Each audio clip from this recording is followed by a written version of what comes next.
Hello and welcome to another podcast edition of Taiwan Talk, ICRT's weekly interview segment, bringing you conversations from and about Taiwan.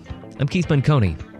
Today on the show, we're going to be getting to know one of the most high-profile members of President Tsai Ing-wen's cabinet, Digital Minister Audrey Tang.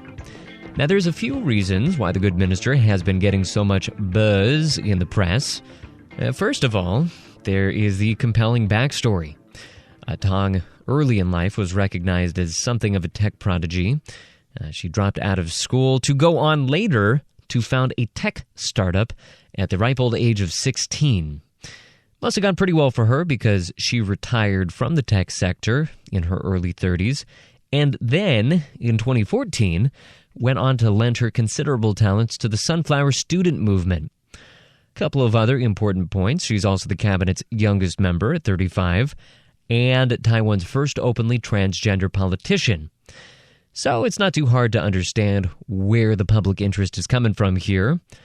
What takes a little bit more effort, at least if you're me, is understanding exactly what her job is. Okay, so her title, as I mentioned, is Digital Minister. A cabinet spokesman has said that means she's responsible for the digital economy and open government. Okay, but what does that mean? Well, I spent about an hour in Audrey's office at the Executive Yuan talking through exactly what that means. And lucky for the show, I brought along a recorder, so you can hear that conversation too. And here it is. Minister Tang, thanks so much for joining us today. Thank you for, letting me join you. In your office, of course. So I would be the one joining you, so thank you for that. Just to start things off, let's look at how you got here in this very nice office that we found ourselves in the very first place. Of course, your life path brings you through Silicon Valley and the tech sector and the private sector. Quite a history there, developing a lot of tech innovation. But then you took a very hard right turn into the realm of governance, and that path led you through the Sunflower Movement, and then working with the last government, and now actually into the very halls of power themselves. So I'm very curious on your thinking of why it was important to you to actually get involved in all of this. Sure, certainly. My work actually has been more or less the same in the past 20 years or so. I was there when the web was being invented, and the internet society, the internet community at the time, we worked very hard on some of those very interesting governance questions, like how would we involve more private sector people without sacrificing the early freedom of speech, of assembly online? How do we preserve the culture of an open internet, of internet neutrality, while allowing, each telecom operator and each nation state even to claim they are part of the interest in this, and so on. And the internet community is, while there's some rooms for improvement in areas like inclusivity and so on, but it is essentially remaining a very multi-stakeholder, not dominated by any particular state, this kind of governance structure. And it is actually the first governance structure that I learned from when I was only 13 at the time. And so from the very beginning of my learning, I've always learned from the public domain works, from the early internet pioneers, from the people working in the Gutenberg project who digitized the early classical scholarships and the classical authorships and everything like that. And so as these are the core of my learnings, I am, of course, very interested in preserving this, some people would say, anarchistic foundation of the governance model that governs the early web, and by extension, the entire digital innovations that followed afterwards. So it is because of this that I want to preserve or sometimes conserve the early tradition of the anarchistic collaboration, where people could only convince each other using arguments, using rational, lines of reasoning, because the internet community doesn't have an army, it doesn't have a navy. All we can do is try to communicate with people in the world to convince people that letting us to become a, neutral, collaborative, inclusive entity is to the benefit of the humankind. And so this is essentially what I'm still doing now. Well, you don't have an Army or a Navy just yet, but you do have a staff, so that's a step up. So it sounds like what you're saying is basically you feel like there is something in that culture, in that early internet culture, that was missing from governance here in Taiwan. And I'm wondering if you can talk a little bit about what exactly that is, what you were seeing that told you that there was something there that you wanted to add in. Certainly. This is what we call a multi-stakeholder model, meaning that when we're working on a law affecting the internet, we don't call them laws, we call them requests for comments, meaning that we ask the entire internet community, anyone who would be affected by any of those changes in the code that we're doing, to come forward and participate in like consultative discussions, be it face-to-face or online. And so really there's three differences. One is that it's completely transparent. Everything happens on mailing lists, on online forums, and everybody can see the whole record of how we got here in the first place. And the second part is that it's participatory, meaning that the internet really exists as a consensus of people running these computers agree on some protocol. So without the broad agreement of people adopting this protocol, there really is no internet. And because of this, every change has to be voluntary. People has to be actually sign up on the new version of the internet protocol before the protocol gets widely adopted. So it's because of this that the engagement of the stakeholder communities are put into the foremost prominence of the governance model. That's the second part. And the third part, I think, and even more importantly, is that everything is accountable, meaning that you can go back and look at every change in the RFC and every implementation details and found who exactly where proposed that. So there is a audit trail of sorts of all the laws. And when I'm talking about laws, this is laws of code. It's more like physical laws. It regulates what's possible and what's not on the internet. It's not really legal code, but it carries even more force than legal code in some cases, like in blockchain and in other technological mechanisms. But the entire idea is that there is an audit trail to each and every code decisions. Now, granted, there could be some technocratic elements in it. There could be parts that only an expert could look at and understand and so on, which is why we need to work on inclusiveness and accessibility and more outreach. But all in all, I do think there are elements in this radically transparent governance structure that a national state governance structure can learn from, especially during the transparency and participatory crisis of faith in democracy that we're currently facing. Well, you've thrown me a little bit off balance because honestly, I was going to wait until later in the interview before we got real philosophical about stuff. But since you took us here anyway, let's hang out here for a little bit. So maybe you could talk a little bit more. I mean, now that you have an office here, I'm sure that you're a little bit reluctant to get too critical, too negative. But clearly, I mean, you're highlighting this set of values that you have that you think are very positive and should be transferred. And the implicit, statement that you're making is that wasn't here before, and that what was here before wasn't quite up to the task of what you think the government should be doing. So maybe you could talk about the ways in which you think the government has perhaps fallen short and why this sort of new thinking, or I guess not super new, but transplanted thinking, is necessary. Certainly. Well, I wouldn't say that it's fallen up short. I would say that it's mostly done by the previous generation of technology. I mean, radio and television, they were invented like long before the internet. And with radio and television, as we're working now. Hey, let's not get personal. Let's not get too personal. Right. But with radio, I mean, millions of people can listen to the way we're talking about right now, right? But with this radio technology, there's no way for both of us to listen to the millions of people who will listen to this talk between us. So in a sense, it's asymmetric technology, right? It lets millions of people listen to one or two person, but it doesn't let one or two person listen to millions of people. Now, with the internet, of course, this is what we call the mass self-communication, meaning that people can select who to listen to, but still there is no way for the governance structure to systematically run a millions people consultative process and let these people listen to each other. And this is what we have done in the internet community, especially in the web community for ages now. But in the current political climate, it is perhaps not the most what would we say? It is not part of a democratic tradition for us to say, okay, before a referendum, maybe we should listen to each other for much longer.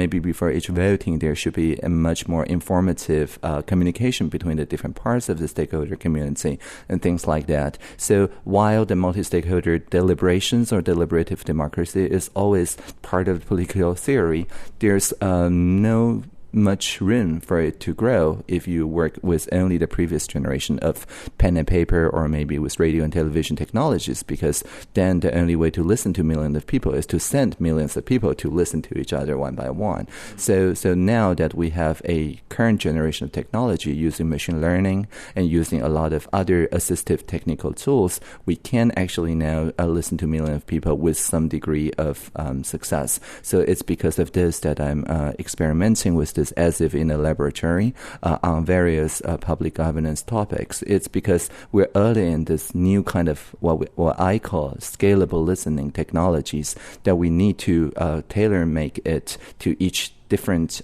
specific policy issues. But there is always room for improvement, and it's always better already than the previous generation of technology. Still a place for radio, guys. I promise you, there's still a place for radio. Maybe our fans can broadcast to us one day, and we can listen in. Okay, well, let's get even more specific. I mean, you're talking about some of the deficiencies that we see in any kind of democratic system. I mean, I've been hearing this sort of idea applied to democratic systems around the world. Just basically, we're using a 19th century technology or even an 18th century technology to fix 21st century problems, and it just isn't quite up to the task given the complexity of the world that we live in, and expecting one elected representative to actually understand, and two political parties to actually understand and represent so many people, it gets somewhat absurd at a certain point. But let's get even more specific in terms of how you think this could change things. I mean, let's look back to your first taste of getting really involved in Taiwan politics, the Sunflower Movement. Of course, that was sparked by the government's moves to pass forward a trade agreement with a service trade agreement with China. Now, do you think, let's just do a hypothetical situation, do you think that if some of the tools that you're talking about were at the disposal of the government at the time, would that have turned out differently? Do you think that they would have been more responsive to the concerns of people and perhaps the Sunflower Movement wouldn't have been necessary? Is that what you're getting at? Well, the Sunflower Movement is a demonstration. It's not a demonstration only in the protesting in the street sense, but it's also a demonstration of the technologies that we're talking about. It is a demonstration because the MPs at this time, the members of parliament, were on strike, essentially, because they said it's not their job to deliberate that particular trade service agreement.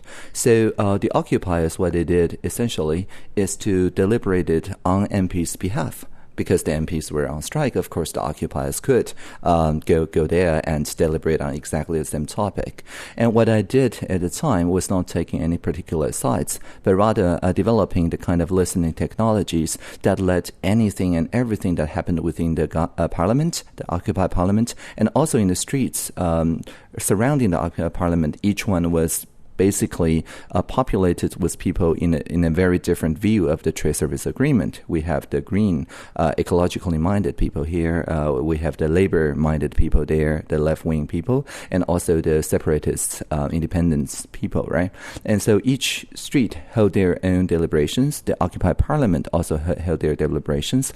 And as the ICT geeks, we also built, with 8 months before, we worked for 8 months to build one particular app that lets you enter your company's name or the trade that your company is doing and look at exactly the part in the cross-strait service trade agreement that affects you. So you don't have to read through 500 pages of PDF files. There is this kind of factual evidence-based tools that lets you make informed decisions. And now we also, during the Occupy, not only videotape all the deliberation that happened, but also work with stenographic transcript people to type it down to those online documents, which are collaborative edited and then translated to various other languages. So what this does is essentially a cross-pollination between all the different occupied side streets so that people begin each day not over the same topics, but picking up of the consensus items that was left the previous day, that was undecided the previous day, and then do a deliberation for an entire day involving as much as 500,000 people on one particular day.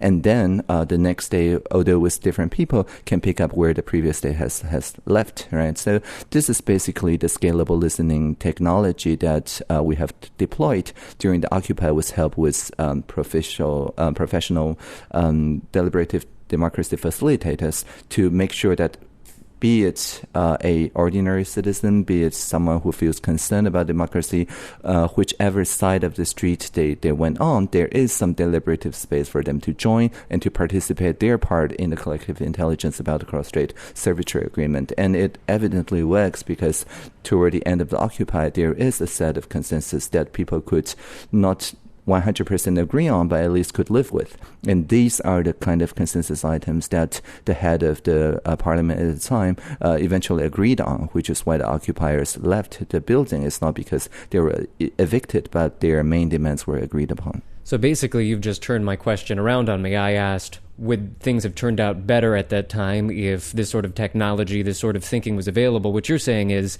it was available, and it did turn out better because of it. Exactly. All right, so let's move forward in time just a little bit to the projects that you're working on now. I guess since we're on the topic of digital democracy and how we can communicate better with the public and how the public can communicate better with the government, let's perhaps start right there.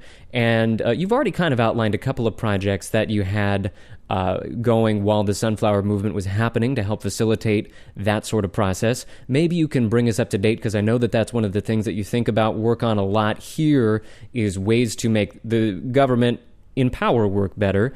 And there's no possible way that we can go into detail in all of the various programs that you're working on. So maybe if you could just pick one to highlight and explain, A, how it works, and maybe B, how it fosters some of the ideals that you've been talking about so far. All right, so I'll just pick a tiny case because it's very self-contained. It only contains maybe one public hearing and 3 meetings, and we did get a broad consensus out of it. So I'll talk about very briefly the e-sport case, because in Taiwan, the e-sport or 电子竞技 electronic competition has for a very long time no ministry willing to claim the ownership of it.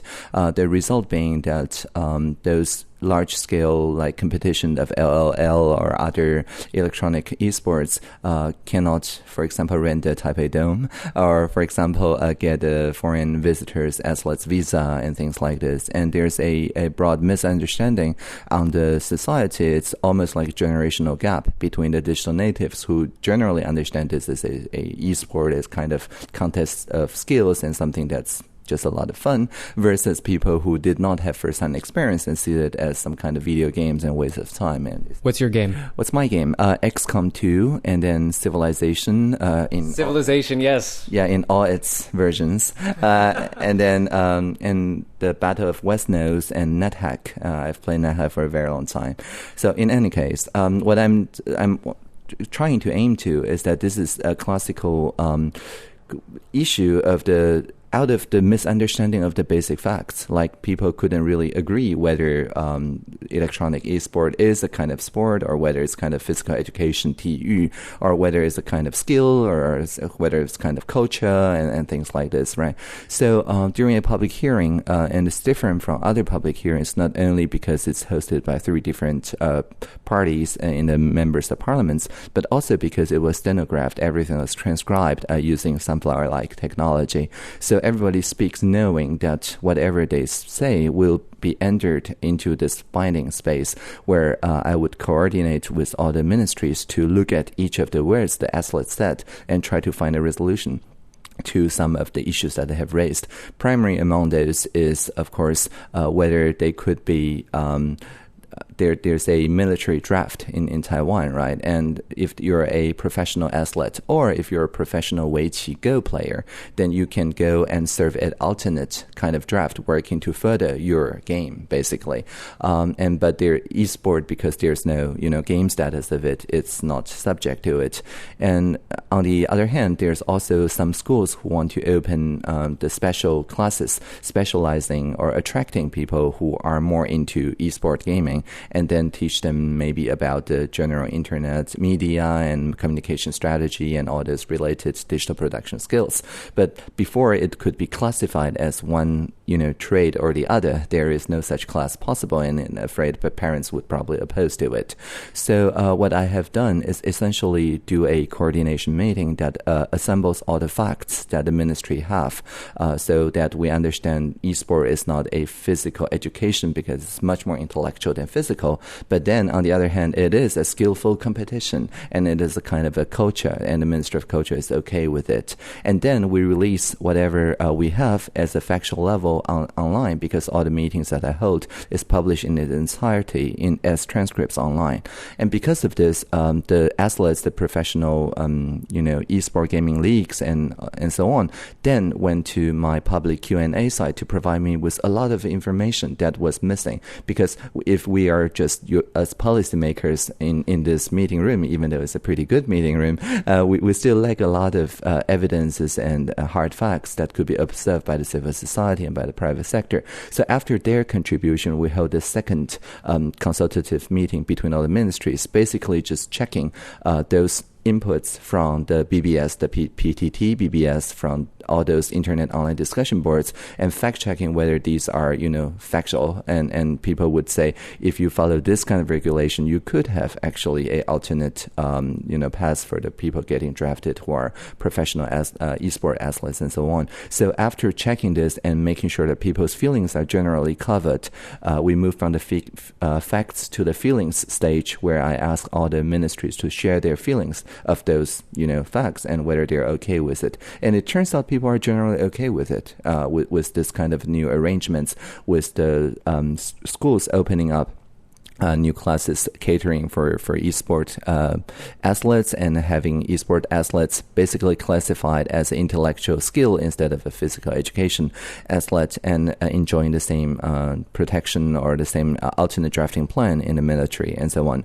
And then we released that also to the public, and then the leagues, the associations specializing in esport would join us on the third meeting to work out the details of how exactly they can help in this kind of implementation plan that the government is planning on having, and which we just had. And so by the time you listen to this, it's probably also published in its entirety. So basically, by the end of each meeting, we use the same color coding technology we used during those deliberations, by saying, okay, this is now green light, meaning that everybody can agree with it. It's yellow light, meaning that we have to agree on it after some external factor has happened, or it's red light, meaning it's not legally or physically possible. And fortunately for the esport case, every yellow light has since then turned into green light. And so the MPs, the ministries, and stakeholders behind this ministry and athletes themselves all contributed to our final decision. And it's done in the open, it's completely transparent. And now we have a good classification and a legal basis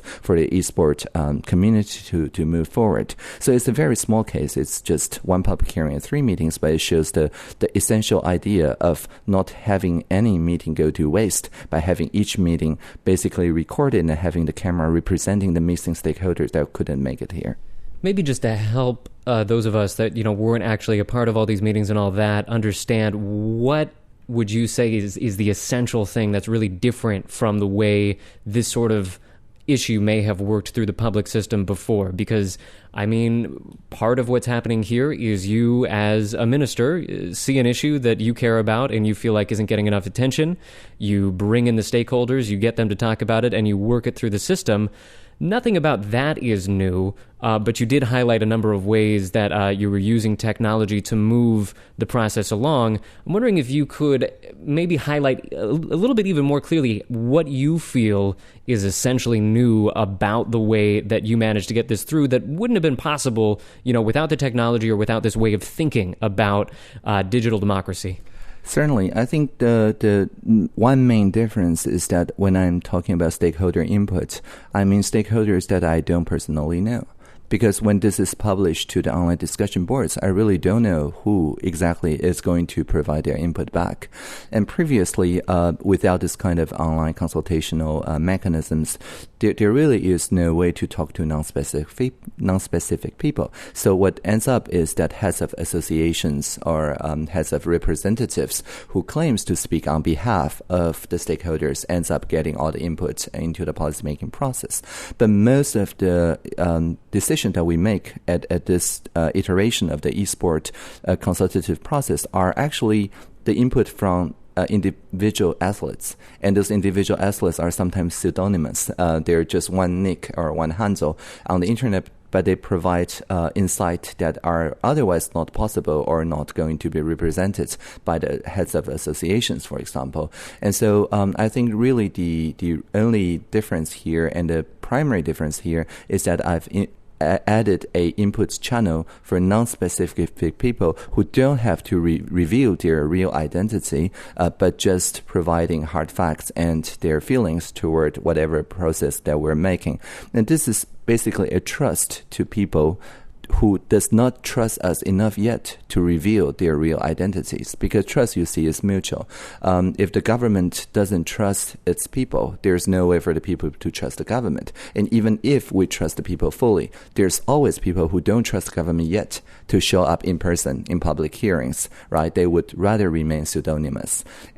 But even for these people, if they have something new to say, if they have some constructive opinions, there's now a systematic way to include their opinions into the final policymaking process, and for them to track that actually their input has been made into this particular line, in this particular red or yellow light indicator. And I think this part is new, and we wouldn't have arrived to this workable conclusion this quickly and this, with this kind of efficiency, if not for the input for those pseudonymous input sources. I actually think it's really interesting what you're talking about in terms of the government trusting the people and the people trusting the government, because another area that you're clearly also very interested in is government transparency, and that is shown by the fact of all the documentation that goes into the deliberation process. And I think some people might question the wisdom of making government hyper transparent, because sometimes you really do need, for very sensitive issues, perhaps you do need politicians to have that space to make the difficult decisions behind closed doors. And so I'm wondering if what you just had to say there about the government trusting the people has anything to do with that dilemma. Perhaps if the government can trust that the people will not freak out every second, perhaps it can be more transparent. But that's just what I'm thinking about it. I'll throw it back to you. How do you get past that issue of, on the one hand, the government needs a certain amount of space to make sensitive decisions, and on the other hand, the people need a way to provide oversight? Well, I mean, it's not like we live stream all these meetings. We don't. What we did was we do a full recording, or we do a real-time stenography, and then we make a full transcript, and then we let everybody who participate in the meeting to edit the transcript. So if they feel that they have said something that could be taken out of context, well, they can change it to provide a full context. If they feel like they have spoken something that would violate a third party's privacy, perhaps, although we haven't yet run into these cases, they could take that part out. But of course, all those edits are also seen by everybody else attending the meeting. So you can't really put words into mine because I would know about it. But it also provides a safe space for all the participants to know that they are able to come up with supplemental materials and additional context before it was published 10 days after the meeting. So it is a kind of a bridge. It's not completely saying that there's no closed room for deliberation for the participants, but also after 10 days, the participant feels safe enough to ask the entire general public, not necessarily people who are stakeholders, just random passerbys, for information, for input, for anything. And what this does basically is establishing a connection between one meeting and the other, because one of the most avid readers of our public records subjects are not the general public. It's the staff of the, heads of offices and ministry who participate in this meeting, because they would go back and assign those tasks to their staffs. And it's very important for the staff to know not only the conclusion of the meeting, but how we get there. What was the alternate path that we tried and then discarded during our discussion, so they would not have to try it again. Right. It's not necessarily the guy getting off his 9-to-5 job that's going to be wading through hundreds and hundreds of pages of notes. It's you're saying even within the government, this level of transparency can also be very important. Right, because it facilitates trust between ministries, between departments, because then every ministry and department see what objective, what key results other ministries and other departments are doing, what are they optimizing for, so to speak, so they could try to find synergies. In the previous generation with pen and paper, and only the key results after each meeting is recorded, but not the entire process. You can, maybe reverse engineer between the words a little bit about how we got there, but there is no foundation of trust between the different ministries who participate in the same meeting. Oh my God. I mean, just imagine, just taking the U.S. example, just imagine if the founding fathers had left that kind of a paper trail, we could finally know what they meant by right to bear arms, for example. It could be a total game changer. Let's switch gears entirely right here, actually. And look at another area that you're very focused on, that being more the industry side of things, the infrastructure side of things, making sure that Taiwan has the sort of tech resources that it needs to prosper in a number of different ways. And let's start with a program called the DigiPlus program. Am I saying that right? DigiPlus? Yeah, all right. And this is a multi-billion-dollar program that's going to take place over several years to help boost Taiwan's digital infrastructure. And here I'm just reading from the published material. It will, quote, create an innovative, friendly environment for the digital industry and increase internet usage penetration. So maybe you could... it seems like the big idea here is keeping the internet moving at a faster and faster and faster rate, making sure that Taiwan's internet, stays modern, stays up to date. Interested in hearing your thoughts on how we get there, what sort of work needs to be done to make sure that Taiwan stays on track, but also why this is an area that really does need special focus. I mean, all of us living in Taiwan, it's just remarkable how good the internet works already. Especially coming from the U.S., or I lived for a time in Beijing. There's no comparison. Taiwan is head and shoulders above everybody else. So why is this still something that really needs to be a focus to make sure that it continues getting even better and better? Certainly. Okay, so we're switching gears. I was ready to talk about Federalist Papers. Hey, if you want to go into that, we can go into that. Go ahead. No. So about the DigiPlus plan. Yes, according to the World Economic Forums, what you just talked about, the ICT readiness, meaning that people who want high-speed bandwidth can get high-speed bandwidth and so on. Taiwan has been on the second place in the world for 2 years running now.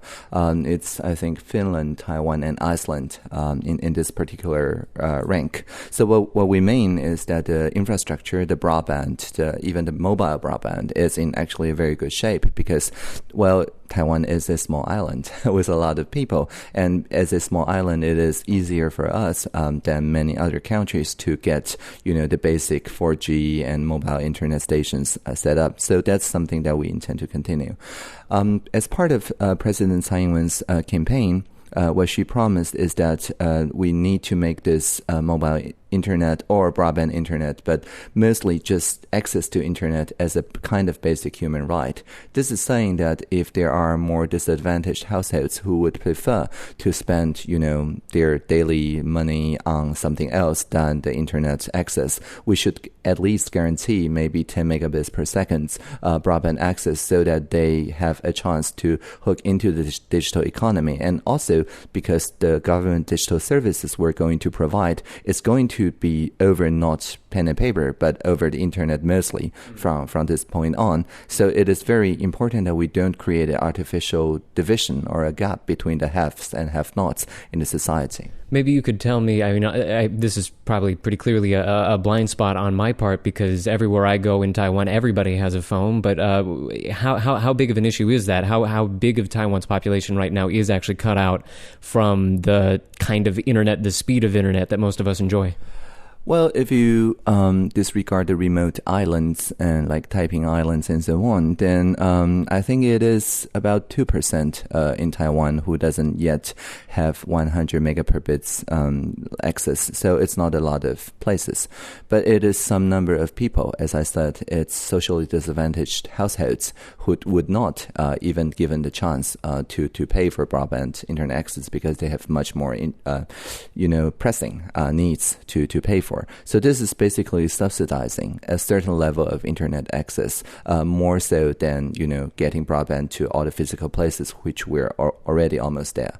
So this is Dr. Tsai Ing-wen's basic idea, and we're implementing this in maybe 3 years to get all the socially disadvantaged households some basic broadband internet access.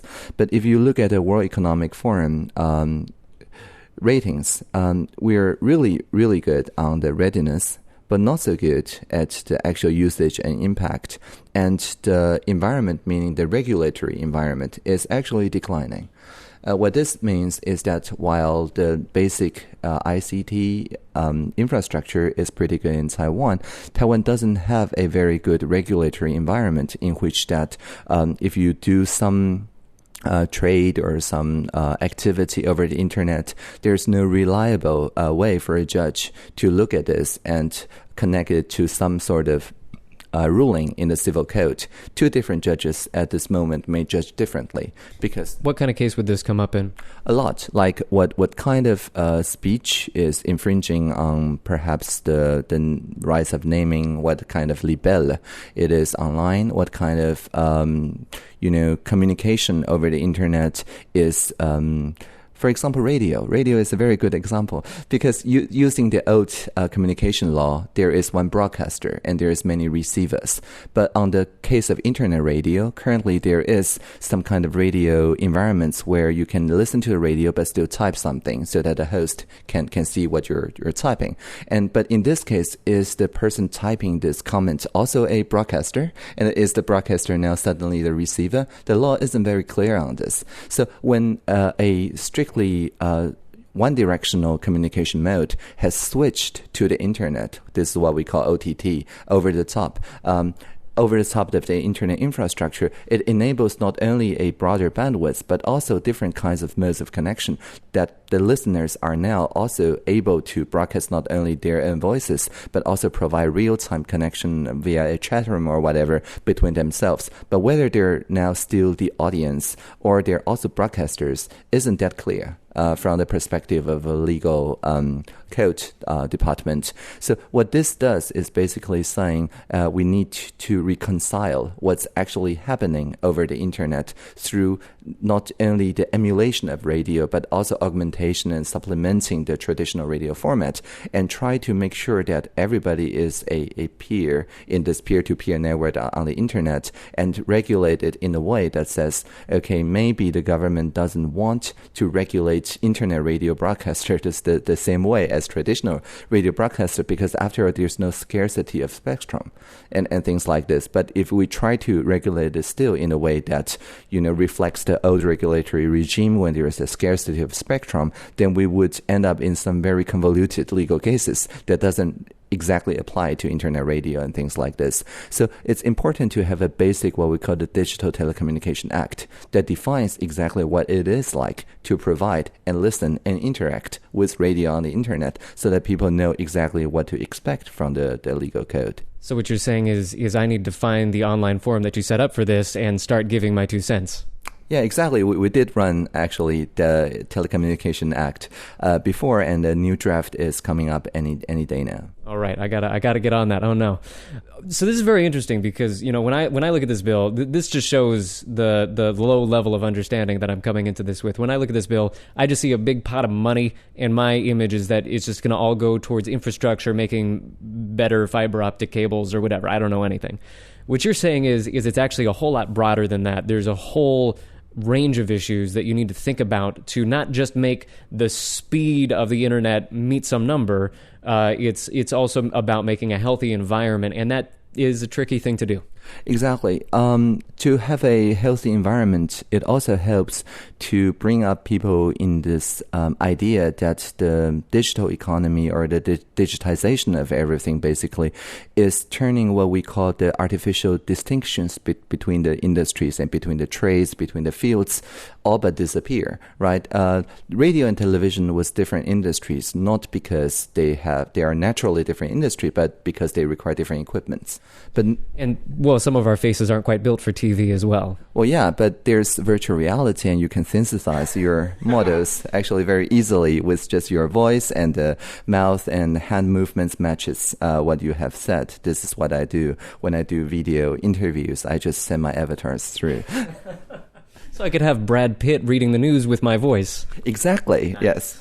So, as I said, as everything become digital, the artificial lines between the previous difference in hardware of radio and television and all those different communication modes all but disappear.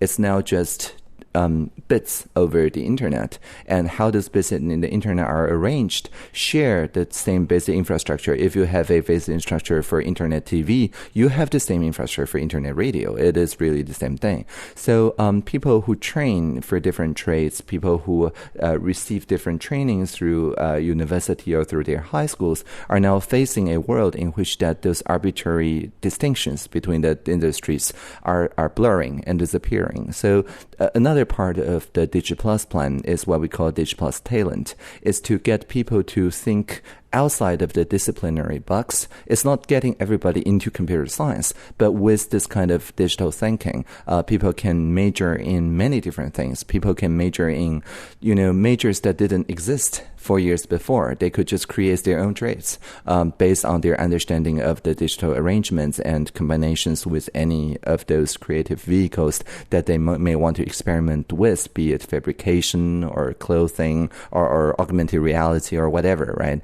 So this is a kind of education regime that we had not yet tried before, especially in this examination-oriented Taiwanese education. So starting 2018, we're trying to switch track to a new curriculum design where we put autonomy and communication and the common good first and discard everything else because we stop predicting what the world will be like when the 7-year-old enters the school system this year, what the world will be like 12 years in the future. We don't know. And what we think is important is still that they remain autonomous. They were able to learn whatever trade that comes up in the next 12 years, and there they keep communicating and keep working for the common good. And then this is also part of a DigiPlus plan that changes the relationship between the education system and the learners. It's now mostly the learners dictating what they want to learn, and for the education system and the entire society to provide the resource that they need.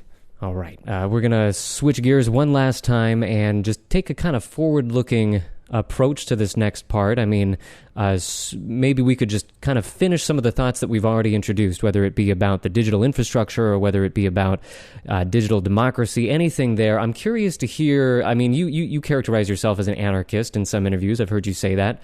Now the anarchist is in government, which is a conundrum perhaps we can put off for another day. But in general, I mean, you clearly are somebody with a very different image for what government can be, should be, will be in the future. And it's, from what you're saying, the same goes for the way that industry should develop over time. You clearly have a different image for how that could all work. And so I'm just a very open-ended question. Maybe you could give for our listeners some of the things that you would like to see on any of the various topics that we've already covered today. What are some of the trajectories, some of the targets that you would like to see in the mid, medium, long term in Taiwan? What does Taiwan look like in Audrey Tang's, science fiction version of it? Right. Well, the best way to predict the future is just to invent it. So I'm just going to list some of the concrete ways that I'm living the change, so to speak. But as an anarchist, there's really no dilemma for me, because as an anarchist, what I mean by anarchism is just to not obey commands, nor do I give commands. And this is interesting because during the negotiations that I have with the premier, I entered the cabinet as kind of a bridge between the civil society and the private sector and the government, meaning that I do not look at confidential information, I do not look at national security. So anything that passes through my eyes is by definition freedom of information access compatible.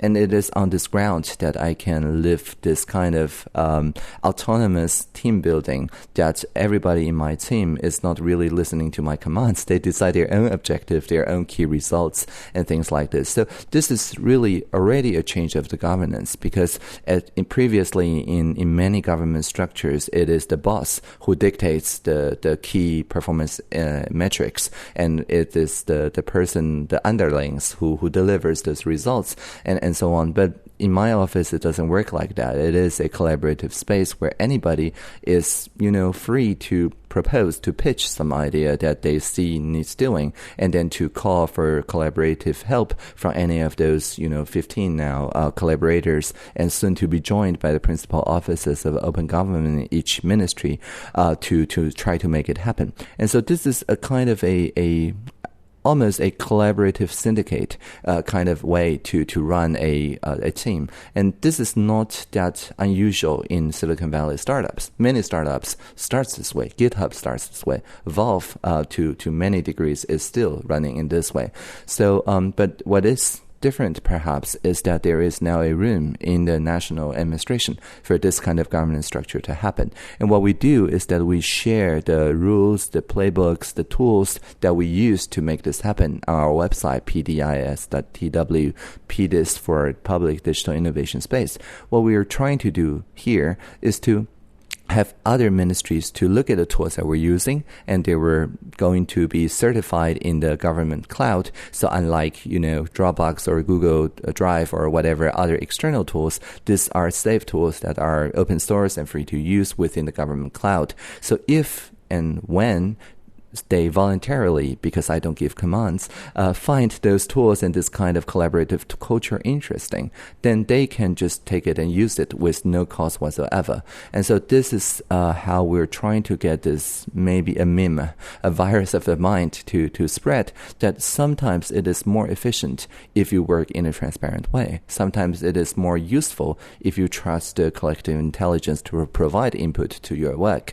And sometimes it is really a good idea to engage machine learning and some artificial intelligence to help you to transcribe your audios, or to schedule your meetings, or to help you in whatever other way, and leave the, valuable work to human beings, instead of having the human beings repeat the work that we can now delegate to machine intelligence to do.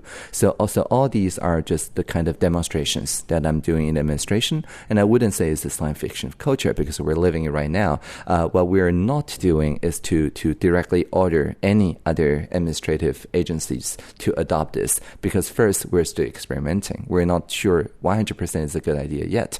And second, it has to be a cultural change from the department itself. It doesn't work if we just,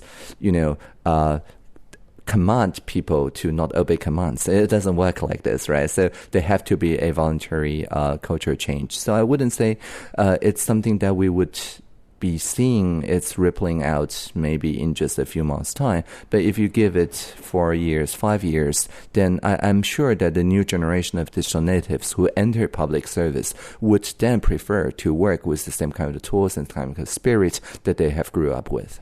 How hopeful are you that this is, obviously you're saying that it's still very experimental, it's in the mad scientist sort of phase, and hopefully people see it and like it and adopt it. But obviously any government, especially governments, are notoriously difficult to reform, and culture runs deep and all that, and we've certainly touched on that earlier in this conversation. How hopeful are you that you might have the opportunity, or the folks that you work with might have the opportunity to spread this to the rest of the government, and it really could make a significant dent in the way people think about government and the way that Taiwan's government operates in the future? Well, whenever I talk about this to our international friends, they get very inspired. So part of this is already making its way to the Madrid City Council of our places. So what I'm saying is it doesn't have to, when I'm talking about a meme, it doesn't have to be a local thing, right? It's just like, traveling virus of the mind. Whenever some part of our team goes on a conference and so on, other, digital systems counterparts in other governments hear some of the tools and methods we're using and then just work it into their team's culture. There's a very similar team, the GDS team now in Australia, in New Zealand, in Singapore, in every places that we've been to, and we're not pioneers on every regards, right? We learn also our methods from our counterparts around the world. So I would say this is a collaborative network of innovators inside the government around the world. We make mistakes. We sometimes get some success stories. But what's important is that we work in the open and share the tools internationally so that people can pick up and run with it. And when there are more proven cases, not necessarily from Taiwan, of those tools actually effecting a change, then it makes it much easier for us then to work in Taiwan's context, saying, you see, these places have already made it work, so now we can work on a much more mature set of construction of technologies. And vice versa. There are people in the UK who look in Taiwan and say, hey, they're looking at this process. Even people in Taiwan can do that. Of course, people in the UK can do this too, and so on. So this is a very good kind of cross-pollination that we've been always working in the society of the internet and web makers, and we're just trying to do this in the public service context. All right. And the last question I'm going to throw at you, and this one is very self-serving, just because I have you right now, and when else will I have this opportunity to ask this question? Some of the answers, I'm going to be honest, that you've given me today have made me a little nervous. I mean, you're talking about in the future we can have avatars that can look whatever we want. We can give them voices like whatever we want. We can crowdsource the things that they're saying. It sounds an awful lot like you're saying we're not going to need radio broadcasters anymore in a few years, and that's making me a little nervous. Is that what you're saying? No, I'm not. I notice that you're a very good listener, and machine doesn't replace listening anytime soon, because to listen, you really have to be authentically yourself and merge your feelings and your horizons with another person. So there's always a room for, authentic dialogue and conversation between people. But whether it's through radio or through internet radio or through virtual reality, that's the worries of the medium, right? But this kind of authentic communication between one person and the other, that's going to be relevant for a very long time. Phew. All right. That helps some of my concern there. Thank you for that point. All right. Well, we have, of course, been speaking today to Digital Minister Audrey Tang. Audrey, thank you so much for speaking with us. Thank you so much.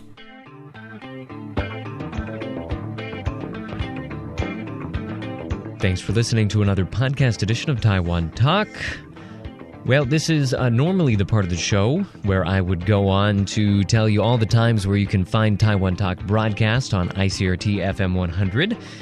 Except after this week, it is not going to be broadcast on ICRT FM 100, at least not for a little bit, because this is my last week here as a full-time member of the ICRT News team. In a couple of months, I'll be heading back to the U.S., and as such, Taiwan Talk is going to be put on hold, at least for a little bit. Of course, ICRT might find somebody new to host the show, or they might start something new. Really hard to say at this point. We'll be looking to find that out over the next couple of months. So we'll have to see where we go from there. In the meantime, just to keep this podcast stream going, I actually will be posting some new interviews. We have kind of a backlog of interviews that have been broadcast, but I've never had a chance to repackage them into podcast form. And so I'm going to be taking some extra time that I've found on my hands now that I'm not working full-time, and editing them up and posting them on the podcast stream. So look forward to maybe one every week or so over the next couple of months, at least the next couple of months. And those will be just kind of popping up here and there. After that, we'll just have to see what happens. I mean, it's been my absolute pleasure hosting the show over the last 3 years or so, getting to know Taiwan with all of you. It's been really wonderful getting this kind of weird vantage point on Taiwan, where I just got to have really interesting conversations with smart, interesting people about all manners of stuff related to Taiwan. I mean, it's been a great experience for me. For anybody who's been listening along for the last couple of years, thank you so much. I hope that it's been a good experience for you as well. On that note, I'm going to sign off for today, but not quite forever. As I said, we still have a little bit more time to talk about Taiwan together. So for ICRT and Taiwan Talk, I'm Keith Manconi. Talk to you next time.